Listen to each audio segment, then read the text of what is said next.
iniciar. Buenos días a los que van llegando. Ya saben, lo primero que tienen que hacer, todo mundo poniendo ahorita su nombre y su grupo para pase de lista en el chat, por favor.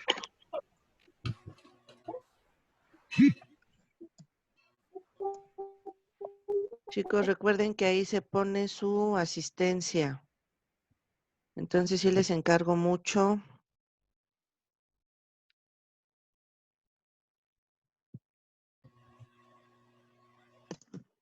que en el chat pongan su asistencia, nombre y grupo completo, por favor. A ver.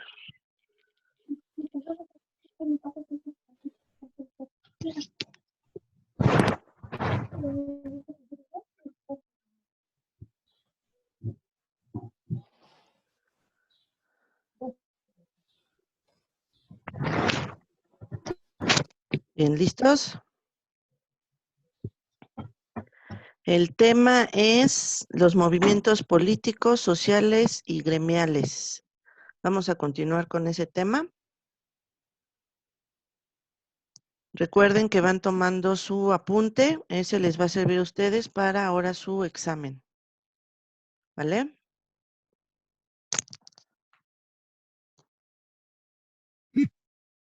¿Sí me escuchan?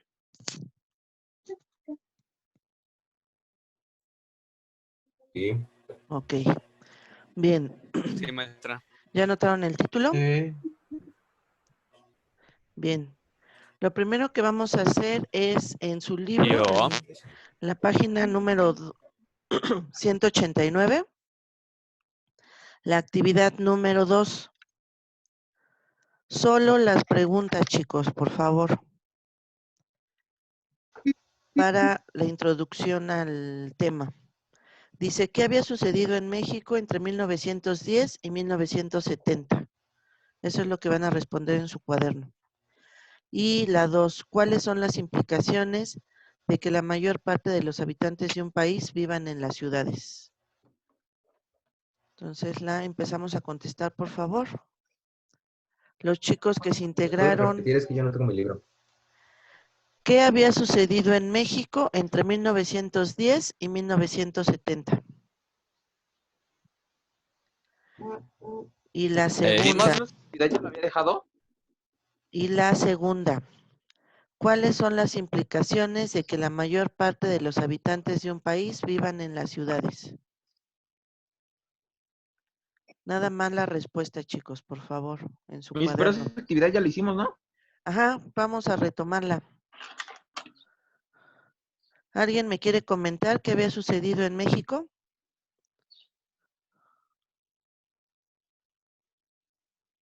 Yo, Miss. A ver. Revolución Mexicana. La Revolución Mexicana, ¿qué más? De las chicas, ¿quién habló? México 68 en los Juegos Olímpicos y... Me había inspirado, maestro, me cortó la inspiración. Ok, lo del 68, que fueron los Juegos Olímpicos, pero también la matanza de los estudiantes en Tlatelolco. Muy bien, ¿qué otro suceso? Sí.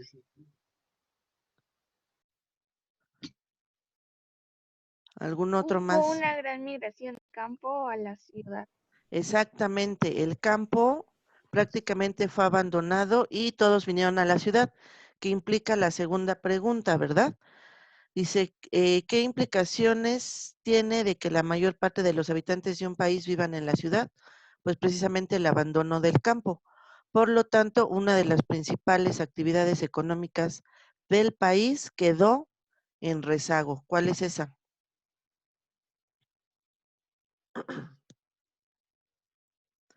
¿Qué actividad económica es esa, chicos? Agricultura. Exactamente, la agricultura. Muy bien. Agricultura. Bien.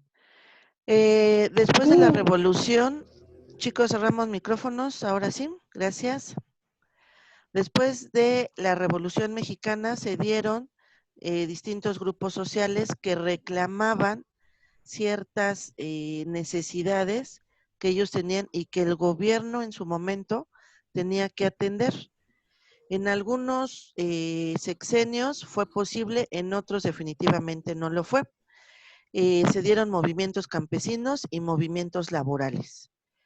El único presidente que dio política de masas, que dio la mayor respuesta a esas necesidades en su sexenio, y que fue lo que el pueblo le pedía, fue Lázaro Cárdenas. Posteriormente al sexenio de Lázaro Cárdenas, que también debemos de tomar en cuenta algo, chicos, fue el último militar que fue presidente. Todos los demás ya fueron civiles. Acuérdense que antes de la revolución, algunos presidentes habían sido caudillos o insurgentes. Y él es el último general que ocupa la presidencia. De ahí en adelante todos son civiles. ¿Vale? Entonces, él dio respuesta a los movimientos campesinos y a los movimientos laborales que en su sexenio se dieron. Uno de los movimientos sociales principales, que era el que más demandaba en ese entonces, porque surgió a raíz, después de la Revolución Mexicana, era el movimiento obrero. ¿Sí? Acuérdense que también había surgido la burocracia porque... Maestra, Mande. ¿Qué pasó, chicos? ¿cuál era el título?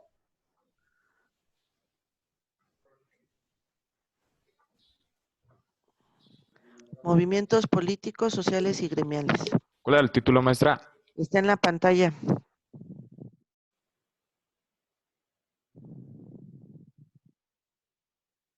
¿Listo?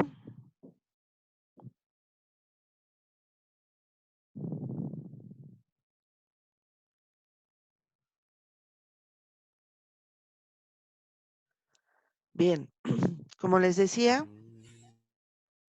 el movimiento obrero fue uno de los principales. ¿Se acuerdan que habían surgido organizaciones sindicales como la COM? Después surgió más adelante la CTM. Se empieza a dar el derecho de huelga y por lo tanto también se forman sindicatos dentro de estas dependencias obreras. Las primeras organizaciones sindicales se dan de 1910 a 1917, que es cuando nace también el partido del PNR, que fue lo que vimos la clase pasada. El sindicalismo político, que se dio de 1918 a 1928, en donde el movimiento obrero empieza a pelear ya lo que es sus derechos, jornada laboral de 8 horas, un día de descanso, y ya empiezan a tener vinculación política. Muchos de estos sindicatos se ven fortalecidos y también forman partidos políticos. De 1928 a 1937 se da una reorganización sindical, que es cuando surge la CTM, apoyada también por el gobierno de Lázaro Cárdenas. Eso ya lo habíamos visto la clase anterior.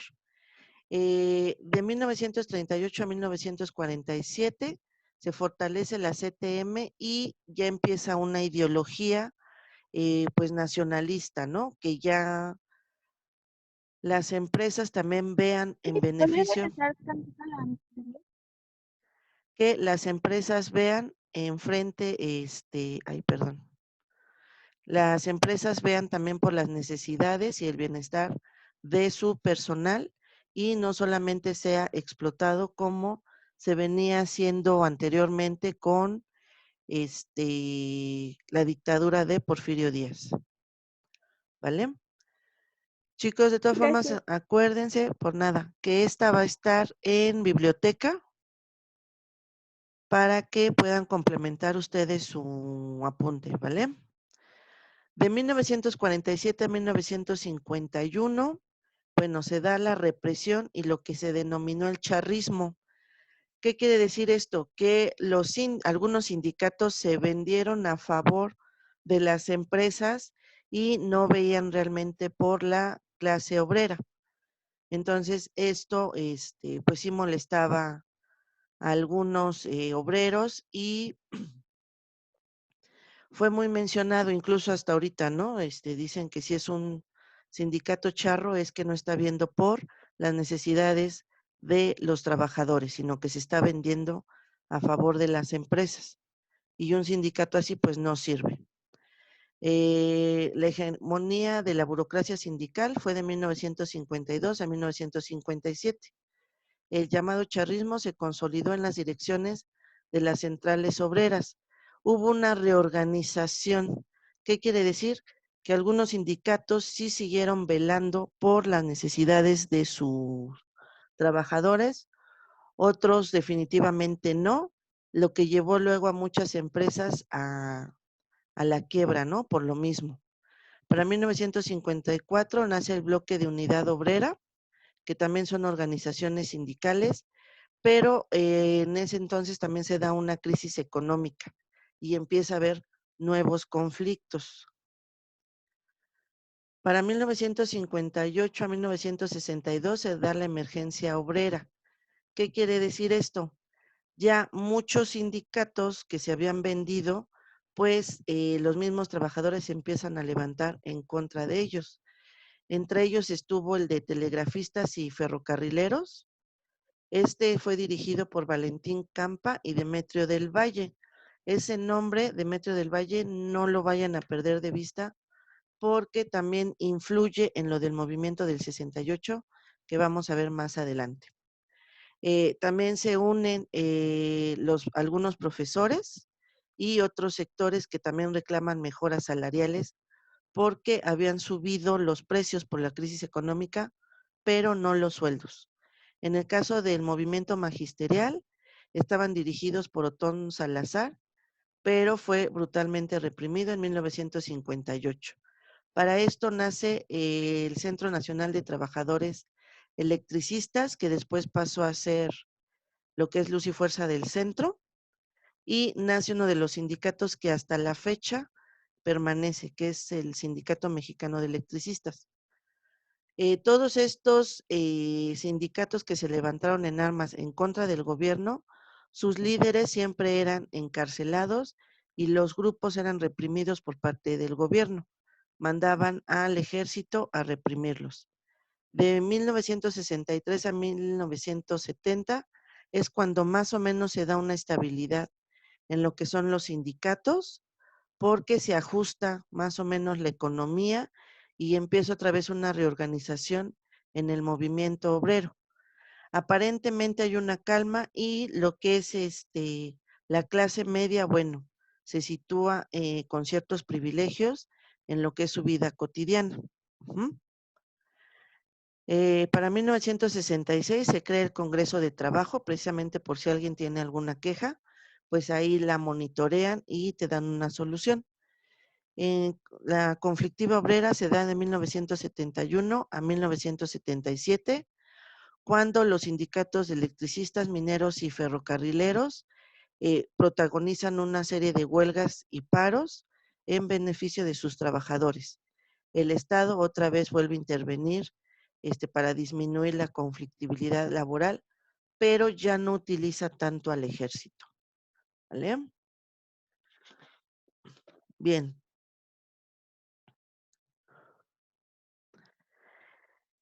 Dentro de los movimientos que se dan aquí y que también el gobierno tiene que solucionar, es que a la par de que se dan esos movimientos obreros, recuerden que aquí se planeó la Revolución Cubana en lo que es el norte de Veracruz, aquí y aquí en la Ciudad de México, se hicieron las juntas, se les dio el entrenamiento a esos soldados y lo que fue el Che Guevara y Fidel Castro estuvieron aquí planeando la Revolución Cubana.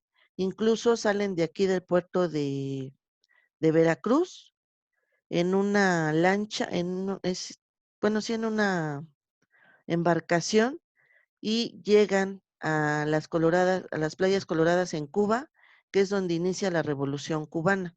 Aquí hubo cerca de 82 cubanos en lo que planearon lo que era la Revolución Cubana.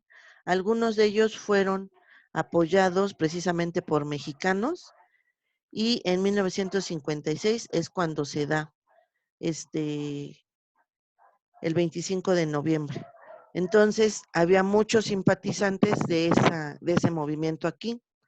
También son reprimidos de una u otra forma porque pues a México ya no le conviene otra revolución.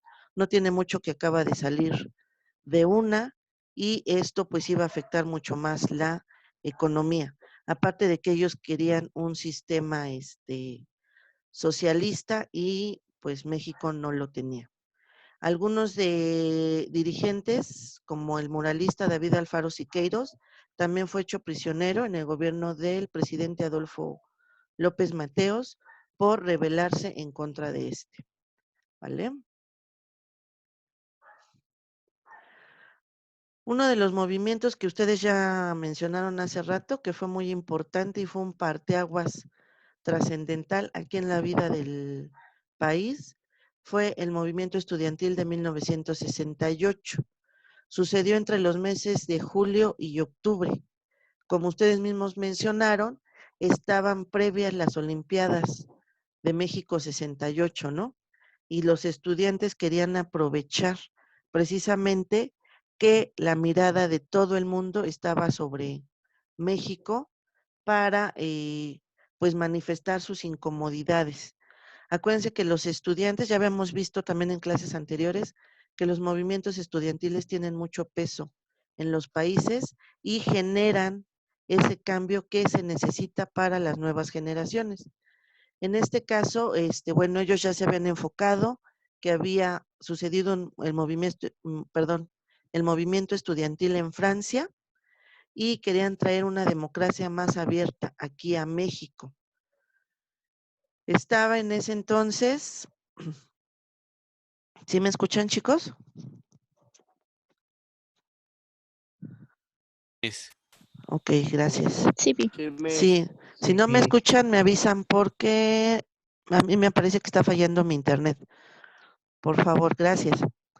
En ese entonces estaba como presidente Gustavo Díaz Ordaz y había ganado el Partido Revolucionario Institucional, que era el PRI, que era el nieto, por así decirlo, del Partido Nacional Revolucionario. Había mucho descontento porque precisamente se sometía a líderes sindicales y no se daba esa apertura de democracia aquí en el país. Era una democracia maquillada, no la había al 100%. Se da el 22 de julio una pelea entre estudiantes de secundaria que es reprimida por la policía. Sin embargo, posteriormente también se da otra pelea entre la preparatoria Isaco Chotorena y algunos estudiantes y también es reprimida por la policía. Todas estas protestas estudiantiles pues llevaron, ¿no?, a que el gobierno los reprimiera. Surge el movimiento porque le dan un bazucazo a la puerta de lo que es en ese entonces la universidad. Entonces se juntan lo que es el Politécnico, Instituto Politécnico Nacional y la Universidad Nacional Autónoma de México y algunas otras escuelas privadas también se le unen. Lo que es el IMBA también se une a este movimiento estudiantil y fueron 4 las causas principales. La falta de igualdad. A los estudiantes, pues como les comentaba, no les favorecía que hubiera tanta desigualdad y esto se dio precisamente en los años 60. El gobierno no estaba económicamente al 100% y había mucha desigualdad entre las clases sociales. Pues obviamente el sector más vulnerable era el que tenía más deficiencias, más limitaciones. También pues la represión que se les daba, por ejemplo, a los trabajadores por medio del ejército, pues no les agradaba mucho y no todos tenían el mismo beneficio económico. La mayoría de los estudiantes provenían de clase media o clase baja, principalmente lo que era el Politécnico, manejaba más estudiantes de clase baja que no tenían muchos privilegios. las revueltas extranjeras. Lo que les comentaba sobre que ellos habían visto que en París, en Tokio, se habían unido los estudiantes, habían hecho revueltas y habían logrado un cambio dentro de sus países y en su gobierno, ¿no? Siempre beneficiando al pueblo. Entonces se concentraron en esos movimientos para llamar la atención y que hubiera democracia. El tercero fue lo que les comentaba de la Revolución Cubana, que muchos pues empezaron a admirar lo que fue al Che Guevara por los ideales que tenía. Sin embargo, pues muchos de esos no aplicaban y no le convenían a México ni al gobierno. Entonces, el gobierno procuraba erradicar esas ideas. Lamentablemente, pues muchos simpatizaban con eso y también ese, pues lo veían como una oportunidad de cambio. El 4 fue el incumplimiento de las promesas de la revolución desde 1910, en las que, bueno, se pedía una igualdad social, que no hubiera una represión política, que el campo fuera beneficiado, que no hubiera clases elitistas y que los pobres siempre se vieran favorecidos. Lamentablemente no todos los gobiernos pudieron dar respuesta ni programas de servicio social que dieran los beneficios de lo que se planteó en la Revolución Mexicana. Por lo tanto, pues se dieron las consecuencias, ¿no? La principal y la peor que hubo, pues es que el gobierno tenía ya a la puerta los Juegos Olímpicos, no los podía suspender porque esto implicaba que mejorara la economía. Tengan en cuenta, chicos, que todos estos eventos, lo que son los mundiales, las olimpiadas, traen mucha inversión extranjera en cierto momento y muchas divisas, porque pues precisamente vienen los extranjeros a ver los juegos y eso ayuda mucho al turismo. Entonces, al gobierno no le convenía clausurar por el movimiento estudiantil. Entonces, ¿qué es lo que hace? Reprimirlo, ¿no? Que fue la matanza, pues se dice que 300 o 400 estudiantes y civiles, muchos dicen que fue mucho más, incluso hay un documental, si lo pueden ustedes checar, fue el 2 de octubre en la Plaza de las Tres Culturas. Hasta ahorita no se tiene una cifra exacta de cuántas personas fueron las que fueron ahí acribilladas. Y bueno, ese evento primero lo hizo pasar el gobierno como un pleito entre estudiantes y que el ejército había entrado para calmarlos. Lamentablemente sabemos que no es así. Fue planeado, fue con toda alevosía y ventaja y fue para reprimir a los estudiantes porque pues sí, le estaban dando vuelta precisamente al gobierno. Tan fue así que en esos meses que duró de junio a octubre, se formó el Consejo Nacional de Huelga, se hizo un pliego petitorio al gobierno, se exigía que, por ejemplo,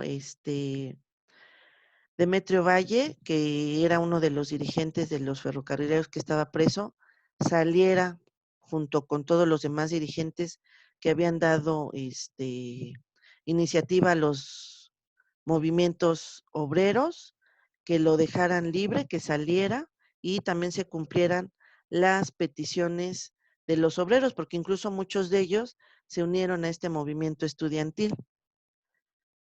Entonces, no se podía hacer eso. El gobierno tenía que tener el poder y por eso es que manda la matanza de Tlatelolco. Incluso hay libros que ustedes pueden consultar, chicos, que pueden leer, son libros buenísimos.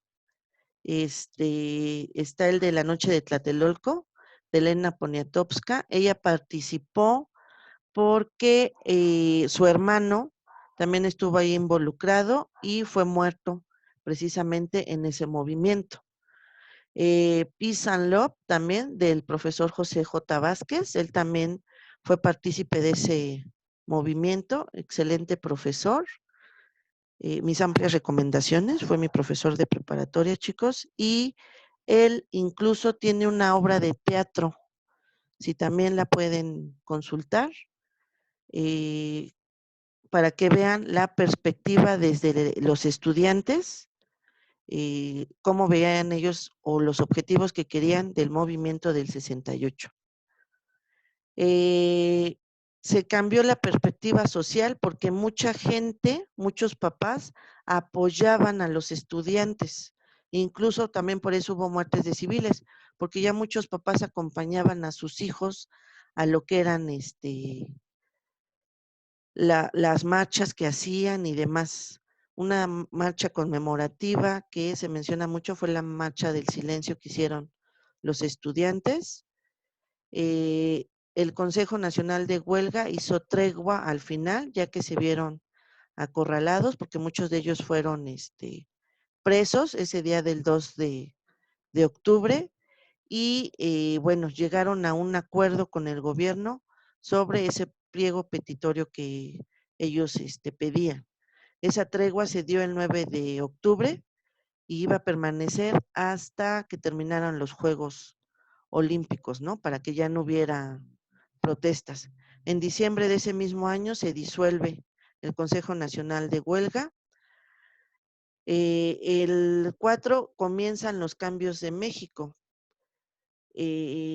Termina el sexenio del presidente Díaz Ordaz y entra como presidente Luis Echeverría, que fue el que mandó hacer la matanza del 68, pero dentro de su gobierno sí empieza a haber esos cambios, no al 100%, pero sí algunas demandas que pedía el Consejo Nacional de Huelga del movimiento estudiantil del 68.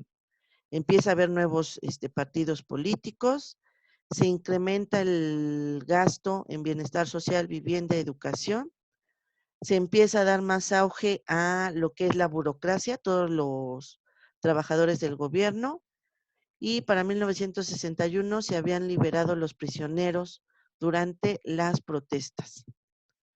El movimiento estudiantil impulsó los esfuerzos para terminar la corrupción y dio a la población mexicana una voz, ¿no?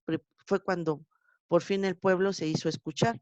Lamentablemente, pues, lo callaron de una forma muy sangrienta. Bien, dentro de los distintos grupos sociales, chicos, también posteriormente, se siguieron dando guerrillas, principalmente en algunos estados de la República, porque no se cumplían las demandas de los campesinos. Como ya habíamos mencionado al principio, se dieron ustedes cuenta de que como empieza a ver la clase obrera, muchos, en vez de estar en el campo y estar pasando privaciones, emigran para acá, para la Ciudad de México o la ciudad de Guadalajara o Monterrey, donde son, que hay más fábricas, y empiezan ahí a hacer su vida cotidiana. El campo queda muy desprotegido y los pocos que quedan tampoco son apoyados por su gobierno al 100% para tener una siembra y vivir del campo. Entre los dos movimientos de guerrillas que se dieron en los años 60, está el de Guerrero, que lo lideraron dos profesores, Genaro Vázquez y Lucio Cabañas, y el de Chihuahua, con Arturo Gamiz, que el 23 de septiembre ataca un cuartel militar, pero es derrotado. Posteriormente sí se sigue dando movimientos, pero hasta muchos años después se da una guerrilla que es el ZLN en Chiapas y vuelve a abrir otro parteaguas dentro de aquí de la vida social y económica, política de México, pero de eso vamos a hablar más adelante. Pero ahorita las primeras guerrillas fueron la de Guerrero y la de Chihuahua. En cuanto al voto de la mujer, ¿se acuerdan que la mujer no votaba, solamente podían votar los hombres? En 1953, por primera vez, se le otorga el derecho al voto y a ser votada. ¿Qué quiere decir? Que puede ella ocupar puestos como presidenta municipal, diputadas y senadores, cosa que antes no podían hacer las mujeres. Se empieza a dar la igualdad social y política con respecto al hombre y ya se incorpora oficialmente al mercado laboral. Ya la mayoría de las mujeres empieza a trabajar, ya recibe un sueldo y por las mismas actividades que tiene, sus actividades se complementan entre lo laboral, el hogar y los hijos. Disminuye el número de hijos en las familias. ¿Se acuerdan que antes tenían entre 12, 14 hijos? Pues el número baja a 4 o 2 hijos. Y son incorporadas sus derechos a los códigos civiles, cosa que antes pues no lo tenía contemplado, ¿no? Únicamente se contemplaba a los Maestra, una hombres. pregunta. Mande. ¿Cuándo fue la guerra cristera? La guerra cristera se dio posterior a la Revolución Mexicana.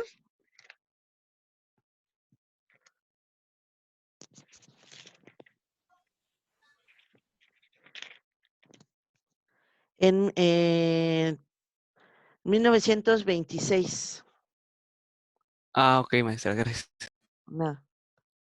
Sí, chicos, entonces con esto terminamos. La evidencia de clase va a ser la actividad número 4 de la página 192 de su libro.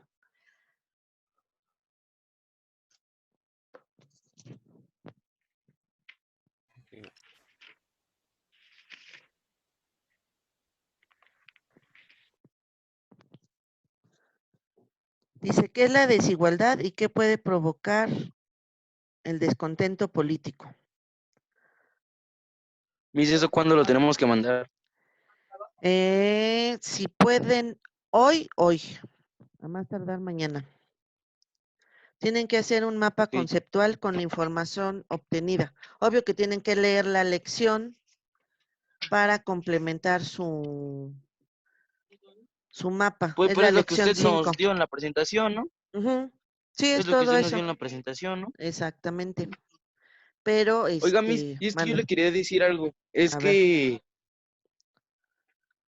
ve que en la plataforma se dividen los rubros de tareas y trabajos en clase. Ajá, tienen que buscar trabajo en clase, que es lo Ajá. dice Se lo evidencia de mandé clase. todo a trabajo en clase de la clase pasada, lo envié todo a trabajo en clase. Y ya no Sí, se puede enviar a tarea porque ya se cerró. ajá, no te preocupes, Pero ya ahí le especifiqué. ya le Ah, ok. contemplé. Ujú. Sí, no te ¿Yo preocupes. se lo puedo mandar por correo? Ah, ok, Miss, gracias. Sí, ya saben que los que no puedan en plataforma me lo mandan al correo, pero sí intenten ya subir sus actividades a la plataforma escolar, ¿vale? Sí, Miss, vale, gracias. Ok. Entonces, de evidencia de clase, lo que es el trabajo en clase es la actividad 4 de la página 192. Lean para que tengan un panorama mayor, aparte de la presentación que va a estar en biblioteca. ¿Vale? Es lo único que van a hacer. Hoy no hay tarea. La tarea se las voy a dejar la siguiente clase que tengamos el miércoles. Es cuando les voy a dejar su tarea. Por lo tanto, esta evidencia de clase debe de estar perfecta. Mapa conceptual. Si es posible que contenga algunas imágenes, mucho mejor. ¿Vale? Ah, vale, Miss. Y les reitero, ya todo mundo pasó su asistencia, ¿verdad? Al entrar, lo primero que tienen que hacer es escribir en el chat su nombre completo y su grupo, porque de ahí tomo asistencia, chicos. Si ustedes no se anotan, aunque estén aquí en la clase, les va a aparecer su falta. Aparte de que les van a hablar a sus papás de que no tomaron la clase. Entonces vamos a evitar molestias, ¿vale? Sí, maestra, gracias. Ok. ¿Alguna duda con respecto al tema? No. ¿Preguntas?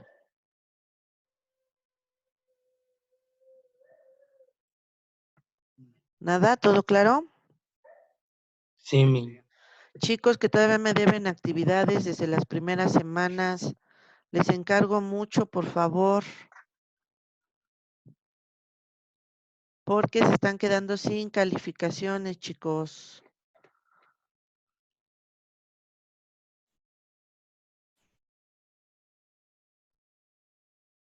Bis, ¿cuál era el título?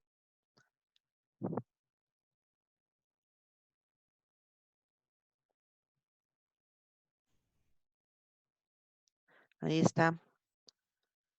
¿Sí lo ven en pantalla?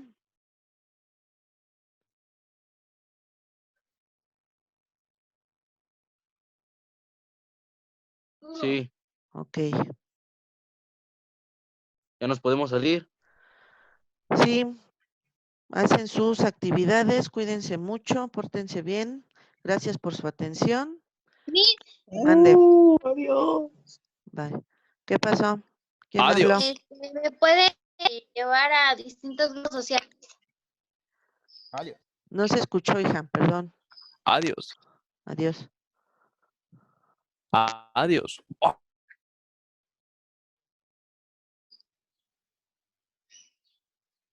No se escuchó la duda.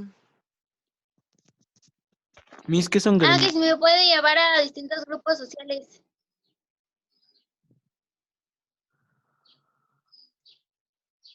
¿Ahí? Sí.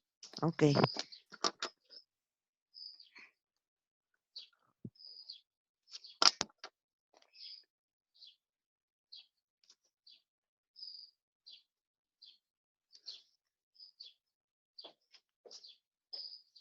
Gracias, Miss. Hasta luego. Ok. Bueno, se cuidan mucho. Un abrazo a su mamá. Para los que llegaron tarde, le dicen que muchas felicidades, que se la hayan pasado muy bien. Igualmente. Gracias, cuídense mucho, los quiero. ¿Ya no hay dudas? No. Ok, bye. Nos vemos en el próximo capítulo de las clases de historia. Bye. Espero Hasta la entonces, próxima. entre hoy y mañana, su trabajo de clase, ¿vale? Vale, vale. Simón. Bye. Los quiero, mis amigos, compañeros.